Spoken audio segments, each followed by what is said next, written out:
This sort of thing is rare here on the North Kitsap Peninsula. This is the kind of place where if there is a break-in, there is often a community meeting. But now violence has visited this community in the most horrible way.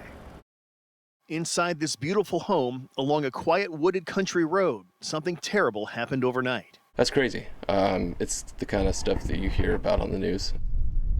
Police say the husband, estranged from his family, killed his wife at around 1:30 this morning. Investigators tell us the suspect was located after crashing his car nearby. They quickly determined that her estranged husband was potentially the suspect in this case.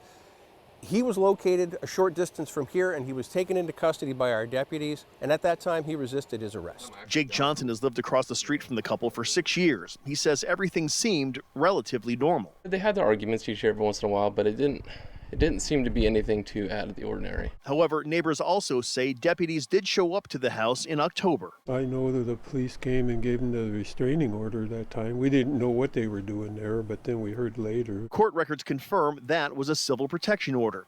This past Tuesday, a petition was filed for dissolution of marriage. And just yesterday, a temporary restraining order filed against the husband just hours before his wife's death.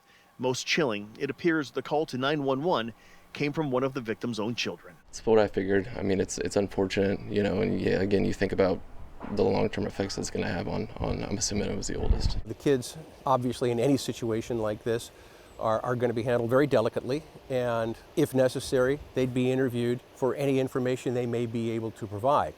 We're still waiting to hear about an official cause of death and motive in this killing. The suspect is expected to make his first appearance in court tomorrow afternoon. In Kingston, Eric Wilkinson, King 5 News.